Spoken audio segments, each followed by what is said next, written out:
All right, welcome to the revolution, such as it is. I'm going to clarify as many times as I can. Peaceful, nonviolent revolution, democratic revolution. Okay, so what are we revolting against? The obvious corruption of the politicians, right? They take PAC money, they serve the donors. There's no question about it. The only ignoramuses that are still denying it are mainstream media, are all the reporters that can't. Where is money? Oh, did billions of dollars affect these lovely politicians? I cannot tell.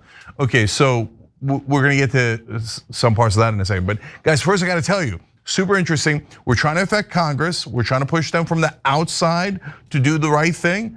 Former member of Congress is going to join us tonight, and she's gonna tell us how to do it. So Marie Newman was a US representative from Illinois, and she's gonna join us in about 10 minutes and tell us, hey, if you want to affect your local representative, your congressman, this is how you do it. That's awesome. So we're gonna find out together, okay? So before we get to that, I gotta tell you a whole bunch of things, okay? So we asked you guys to come up with a way to reach Tim Burchett, because one of the things that we're pushing is a bill for lower drug prices. It's Donald Trump's executive order, verbatim. And so there's no reason why very right-wing Tim Burchett should not sign on to that bill. It's already got 3 Republican co-sponsors, and so and I didn't want to do the social media post. I wanted you guys to do it so that we could all push together and empower you guys to do all this in social media. So Eclectic Miscellanea, who's a part of the Operation Hope Working Group, kind of a legendary TYT viewer and member, asked Tim Burchett to do it. So, do we have that? Can we put that up? Okay, so we'll see if we have that as a graphic. I should have probably coordinated that better. But anyways, his handle is on X at Eclectic. That's ECLECTIC.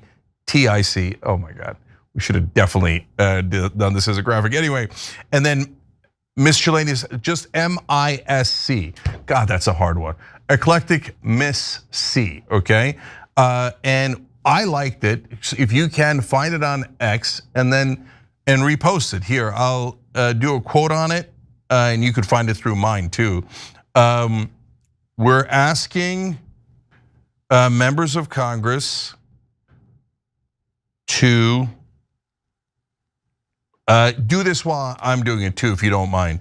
I'm gonna give you updates in a second, but we've got to get these folks to begin to respond. I have updates on some members of Congress that have gotten back to us. We're asking members of Congress to lower drug prices. Okay, so that's Burchett's information, and so you could take this and turn it into a social media post as well. You could do it on Instagram. You see his handle on Insta, on X, etc. And so I'm saying this should be a layup for Representative Burchett. And I'm literally gonna look on there, Tim Burchett on X. So thank you for putting that graphic up, because this is Trump's executive order, word by word. Okay, so we're asking members of Congress to lower drug prices. This should be a layup for Tim Burchett because this is Trump's executive order, word by word. Okay, send. Okay, so there it is. So I saw this. More of you liked it as we've been doing this segment. So he's got others too. He also asked AOC to do it. Look, I'm not gonna go through that whole process again. I'll do it off air. But he also wrote AOC should, oh, I'm sorry, this is Michael Napin, it's someone else. Should support HR 3493 for transparency in drug pricing. I love that, I'm gonna heart that as well. Michael's normal spelling and Napin is KNAEPEN. But you know what, guys? I'll retweet both of these. I already did Eclectics. I'll do Michael's after the show, and go and like theirs, share theirs. First of all, as we explain, everything here is optional. Do whatever you're comfortable with. Like, for example, this bill lowers drug prices. If you say no, the poor pharmaceutical companies, they're just not making enough trillions of dollars. So no, I want to pay more. Okay, then or you say, you know what? I love the policy. I agree with the policy. We should pay the same as the other developed nations on average. But since Trump proposed it, then I don't want to do it. Okay, that's up to you. All right, everything is optional. But my God, imagine if we got lower drug prices through this. Okay, so got word back from further word back from Representative Mark Pocan's office that they are seriously considering supporting this. I can't speak for them, and I don't know where they're going to come out, but that's good news. And so Pocan's on the left, Burchett's on the right. Trump's executive order, basically Democratic policy. No reason for anyone to object. By the way, even though this is such an obvious layup, such a good example, because if you poll the voters on this, it come in at over 90%. It has 5 co-sponsors so far, just 5. Okay, but if we get it up to 100, then it's going to start to become undeniable. One thing at a time. Let's try to get one, and then another, and then another, and let's begin to use the muscles of crowdsourcing, right? So now a lot of people, by the way, also posted on X, Blue Sky, Insta, and Facebook.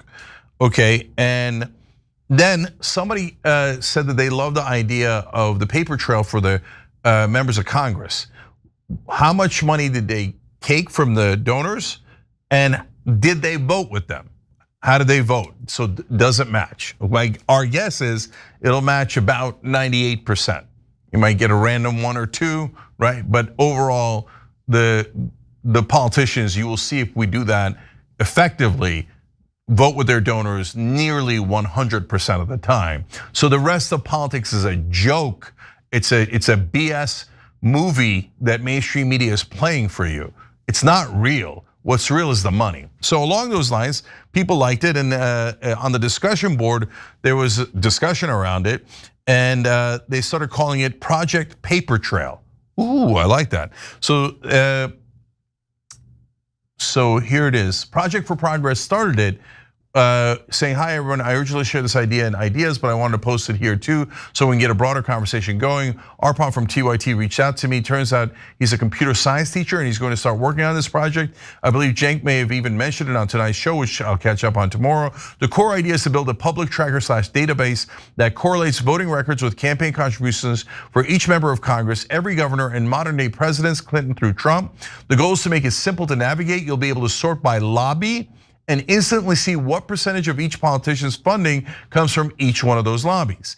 It'll be similar to Open Secrets, except you won't have to dig through the data yourself. The money will be shown right next to the voting record. While writing this, I thought of an even more powerful extension, combining it with the Children of Gaza project. Okay, we'll get to that later. So now, I love this, okay? Now, can we do this in a way that is effective? So, Cara, I don't know, can you text me and tell me if we got the URLs so we can ask them about it? And then, so guys, again, if you told me, hey, Cenk, find a bunch of web developers and use AI to make this a much more efficient system and then be able to fact check it all by yourself or all by ourselves here at TYT, it's too hard, right? But if we all do it together, I'm hoping that it gets easier. Right? And so I love the fact that you guys are already working on it. I love that we've got some coders on it. Look at this, Hamright, thank you for joining, appreciate it. Okay, we got it? Okay, so Cara, can you then send me the options and we'll put it up in the live chat and on tyt.com. So what we did was to make this project happen, we bought a bunch of URLs, just like we did with kidsofgaza.com and others. Oh, poll's already up on the homepage. Okay, but I need it. I could just go to the homepage. So go to tyt.com and you'll see the poll there, but actually you don't even need to go there because the live chat will have it. So what we're gonna ask you to do, guys, is to vote on the name of the URL. So we want this to be as inclusive as we can. So here are your options. Get to voting both on tyt.com and on the live chat. Boughtbills.com to show you how the bills were bought by the donors. Corruptionwatch.us, trackcongress.com, trackdonors.com, trackcorruption.us. So those are your choices. Honestly, I'm indifferent. I want you guys to pick. So we'll take a look at it. We'll see if the voting matches. We'll weigh the TYT.com a little bit heavier because that's where Operation Hope started, and that's where the working group is from, etc. But hopefully it'll be pretty obvious, and we'll pick one of those based on what you suggest, and then voila, we got the URL. And then if you want to coordinate on building any of these sites, email hope@tyt.com. Okay, so that one we got to coordinate because we got to somehow get you the URL and allow you to be able to edit within that URL. So make sure you're coordinating at hope@tyt.com. Now, if you have ideas or you like these ideas and you want to talk them through, then you go to tyt.com/ideas. That's where the discussion board is, okay?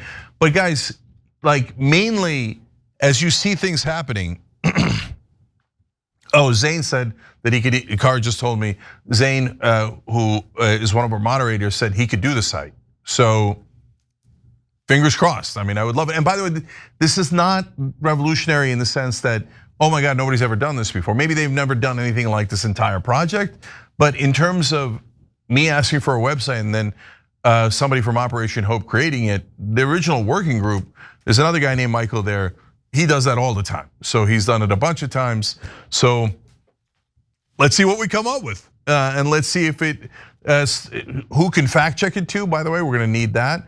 Who can do the research for it, the building, the AI, etc. If this stuff starts to work and people are using it, it's gonna be a beautiful day in America. And guys, so how nonpartisan is this? I don't care what you find about Democrats or Republicans, right? So if it turns out, oh my God, we found out that the Democrats are following their donors 95%, Republicans are only following them 80%. Okay, well then that's what we found out, okay? So, but my guess is they're both following their donors about 98%. But that's the beauty of this. I'm not gonna prejudge it. The facts matter 10 billion times more than what I thought was going to happen, okay?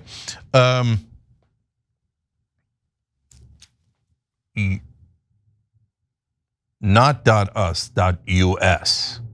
Oh, I see. I saw Carr's our community director, and she's communicating with me over text, and she wrote, "Yo, Gen Xer, it's .us, not .us." And at first, I'm like, "Who's Gen Xer?" Like Gen Xer sounds like some sort of pharmaceutical drug that we would try to lower the price of.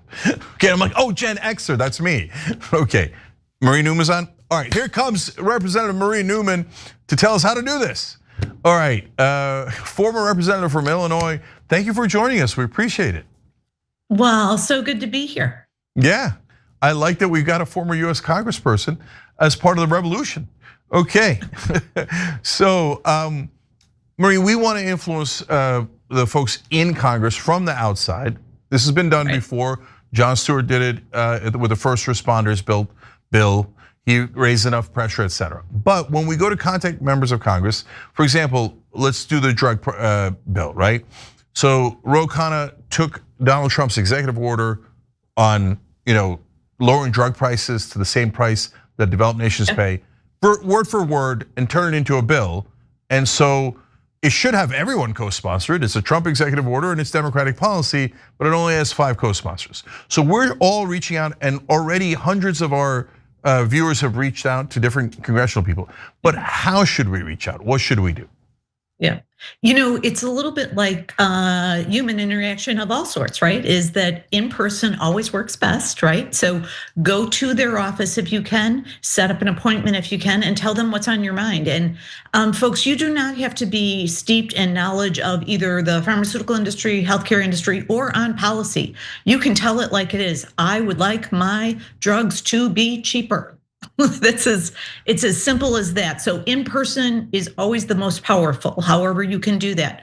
If you can, and then in terms of the hierarchy, actually just showing up sometimes and letting the chief of staff know, the district director know, hey, I'm really worried about this. I really would like our representative to sponsor this bill. Will you please get this note to him? They do have to, by House rules, they do have to take your name down and then actually enter that information into a database and keep track of it. Each member of the House keeps track of how many folks have spoken up on various issues. So all types of in-person contact, showing up at their office, setting up an appointment, however you might do it is really good. And then sometimes, like hanging out in their office, like if they won't see you, just say, no, I'll wait.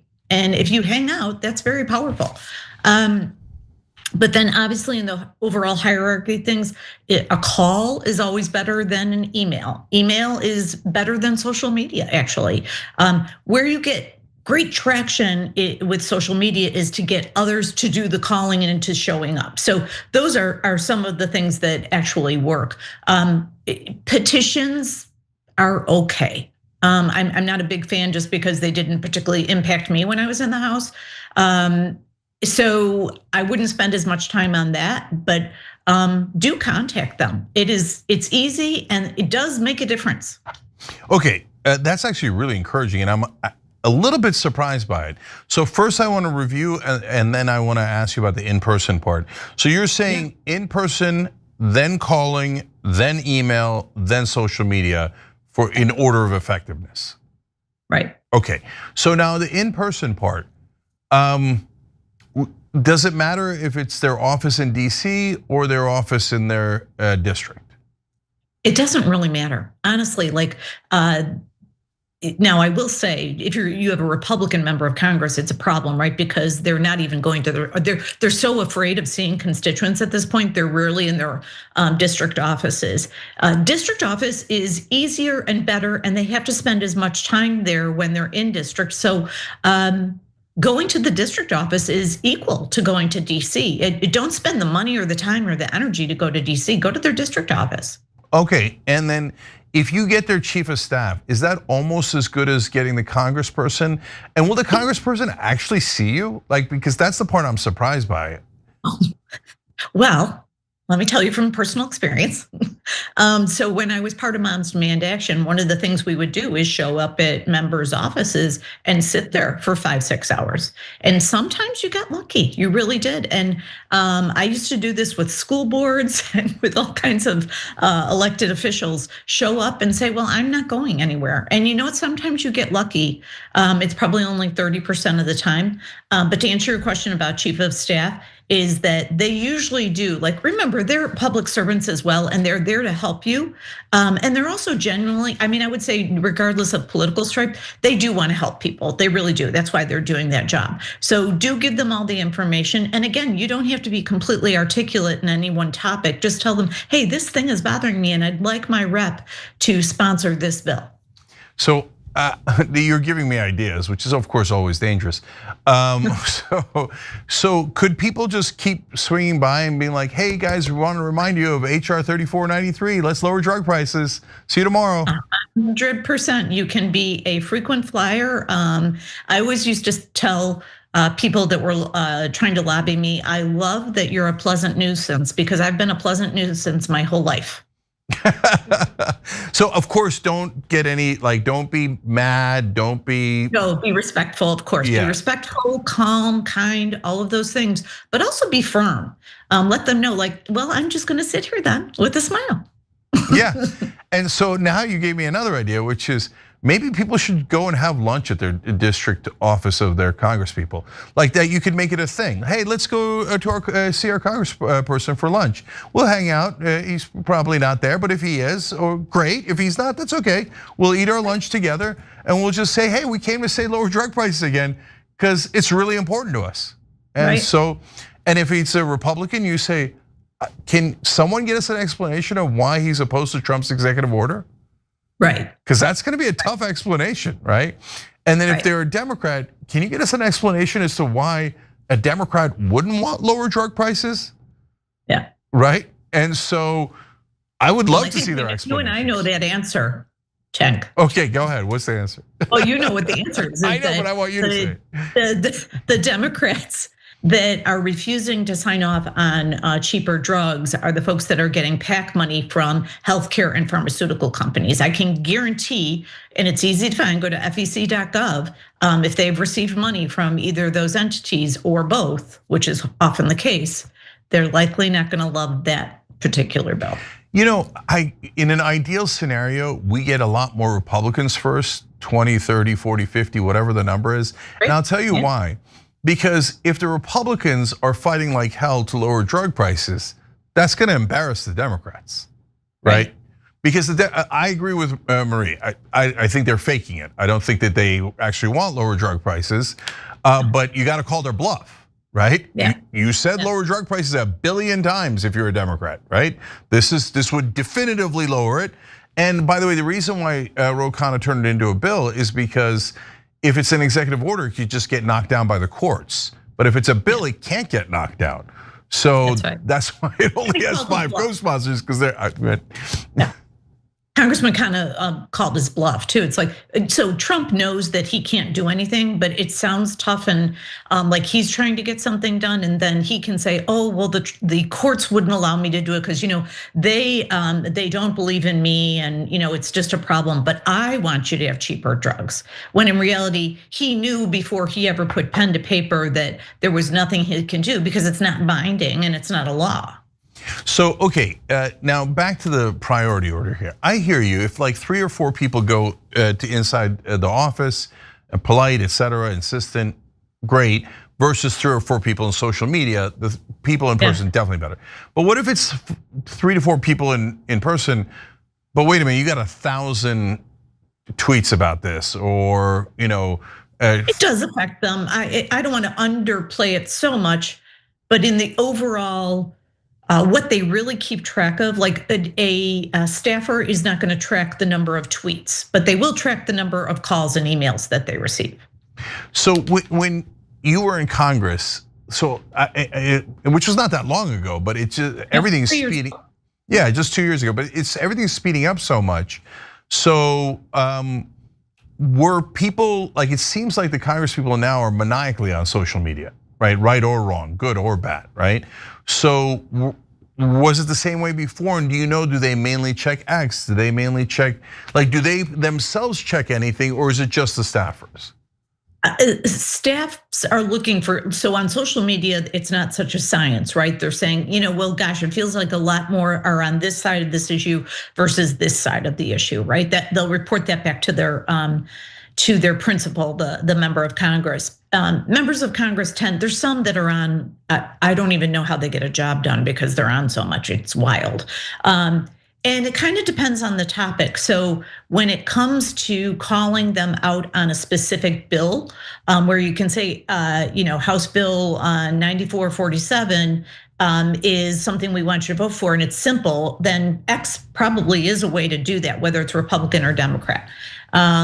If it is a longer issue and you need a little more time to talk about it, you might want to choose a different platform.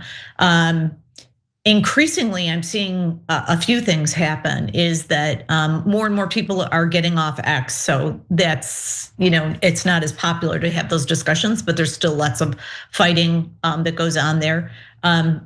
Threads is probably like the one that's growing the fastest in terms of overall aggregate, and then Blue Sky and Substack, right? But I will tell you, Blue Sky and Substack, I think, are going to blow right by Threads when they get a little bit more traction. So Facebook is really for like organizing. When you are an indivisible group or a 50-51 group or a move on group, and you're trying to get an event together or have a member of Congress show up and talk and answer questions, town halls, that kind of thing. I think that's more powerful. But it's not that social media is not good. It's just not alone. It's not as powerful. It has to live with the in-person, the calls and the emails. Together, it's much more powerful. Yeah, so I love this tutorial you're giving us. So one more question for now. So, okay, we do all this stuff, but okay, as we talked about earlier, we know what the real issue is, which is that they're taking an enormous amount of money from the drug companies, and they're not gonna wanna give that up, right? So that means just 1 or 2 ain't gonna get the job done, right? And in fact, a couple of dozen people might not get the job done, even if they go in person and they do everything right. Although you might be surprised. But okay, what I wanted to ask you is, what do you think is a tipping point? Like, when does it get to a point where the member of Congress goes, whoa, okay, we got to pay attention to this? Yeah. Right. I think that when there is a bill so when bills get traction and they're popular with members of Congress, right away, because 75 sponsors will jump on right away. So if it's something that's benign and not controversial, usually they jump right on that thing, right? But if there's any amount of controversy around it, there's a bunch of different tools at your disposal. I always like to go visit with members and kind of pitch my idea to them before I ever put the bill together, then send it to what is called Ledge Council. And those are the folks, the lawyers inside the US House of Representatives that actually draft it like draft the law. So it's, the legislative bill is the law language, right?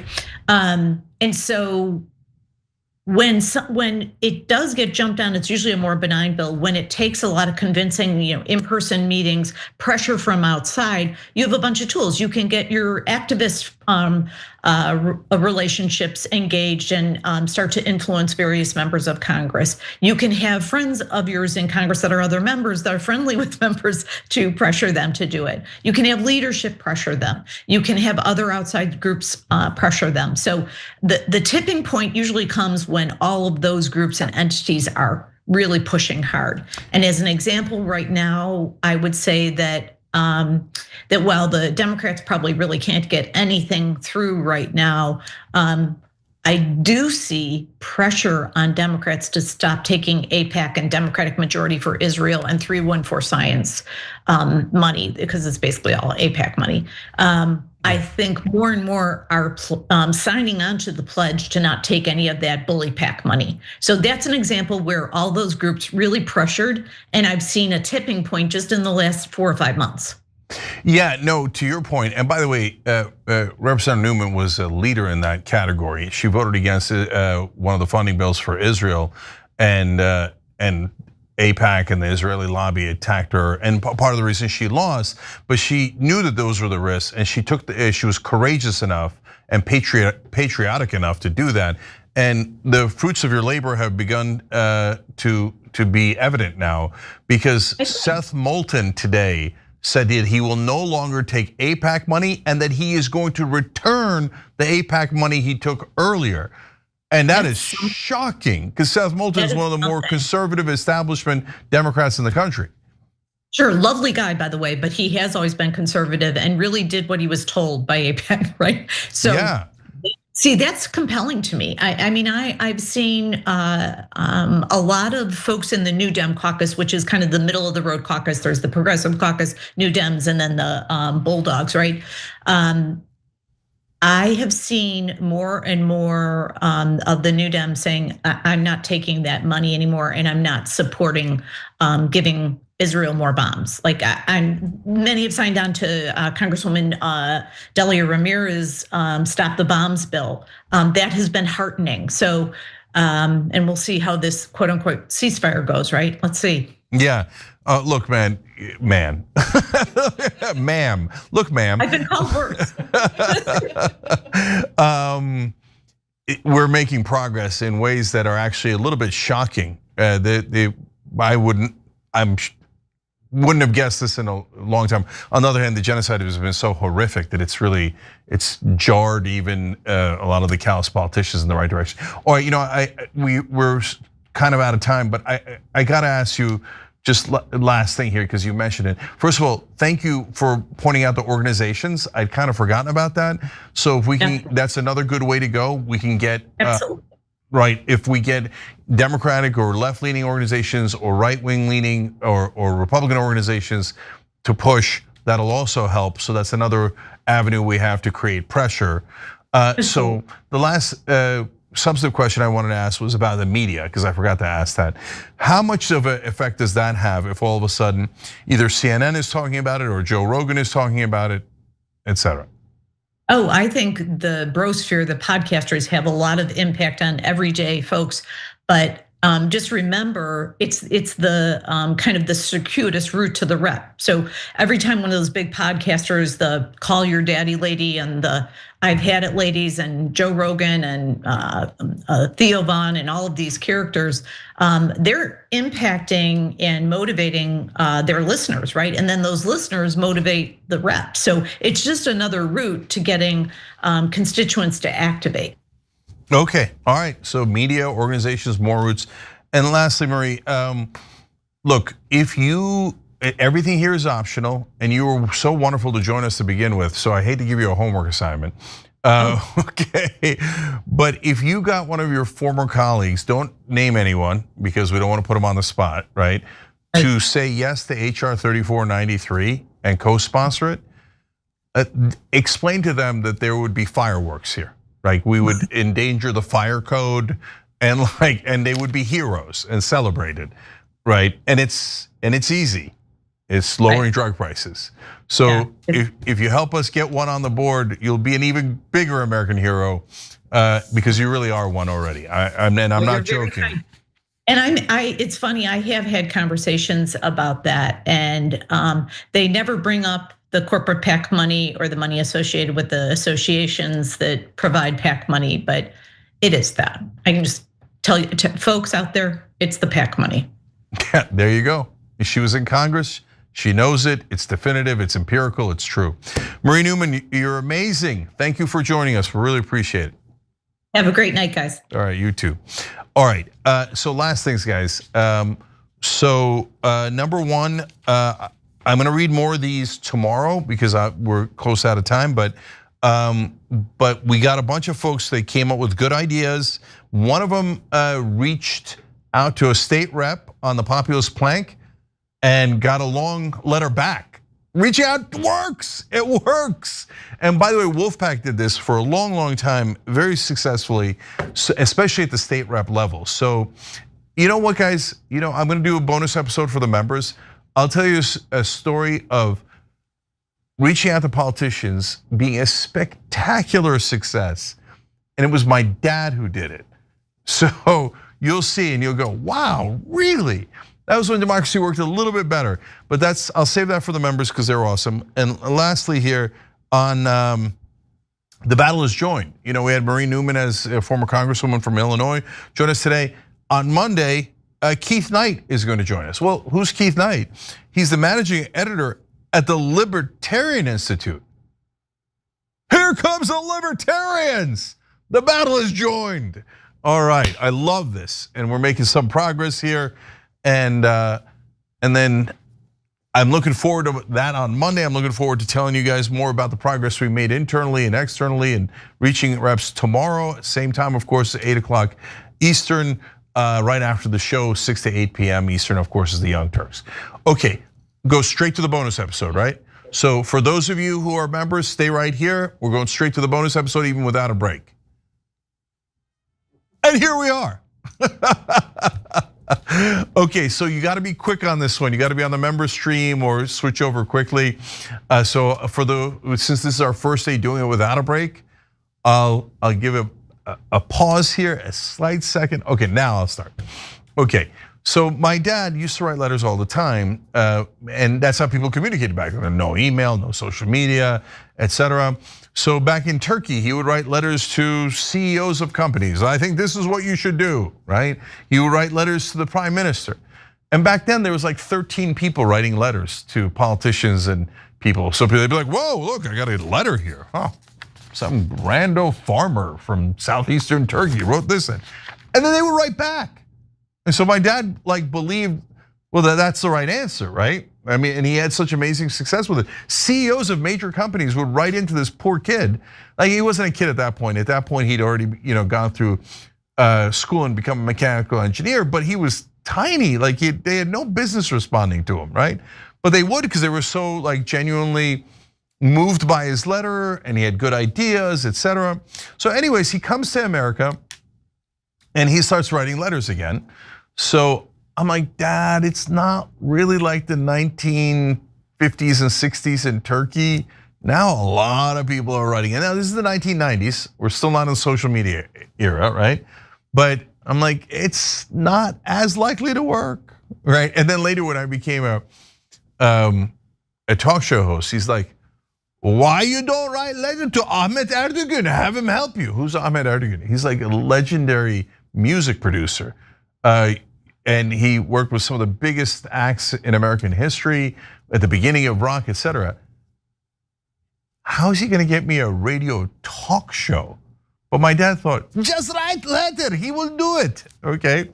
So in the 1990s, he writes a letter to the governor of New Jersey, where we live, Governor Florio. And he says, and some of you again have heard this story, but a lot of you haven't. We used to live in East Brunswick, and his office was in Eatontown. And there's a big stretch of Route 18 in New Jersey between East Brunswick and Eatontown. And in the East Brunswick portion of that road, it's nothing but strip malls, right?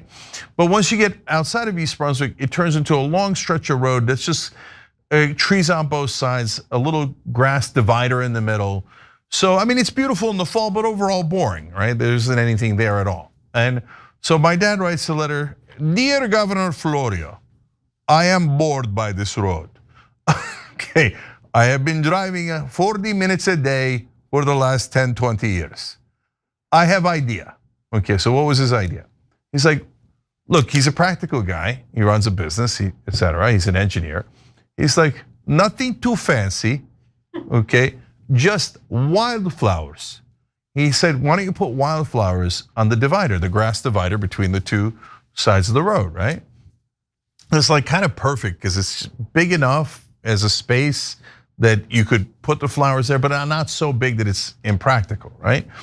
So I'm like, all right, Dad, good luck, see how it goes. Then I'll be damned if one day we're not driving down Route 18 and there are wildflowers like you wouldn't believe. For miles and miles and miles, gorgeous wildflowers. They did it. Governor Florio wrote back, great idea. We're gonna do it, or we did it, and yeah, I saw it with my own eyes. You know what? Maybe it's my dad, who's just the greatest person you've ever met. Like, I did an interview with him a long time ago. But I still remember a lot of the comments. Like, sure, progressives loved him, etc. But conservatives writing, how did a no good son of a bitch like you come out of a wonderful man like that? Okay, and no one believes in the American dream more than my dad does. And so maybe I got the idea that maybe you could make a difference in the world from my dad, right? And in terms of politics, I saw it with my own eyes. So wildflowers all over DC. Honest politicians would be our wildflowers. It's very, very improbable, more impressive, more spectacular, but that's what we're gonna try to do. All right, and thank you, Dad, for keeping hope alive. So sometimes the letters do work, so let's keep going, guys. All right, much love, we'll see you tomorrow. You heard it with your own eyes. But God!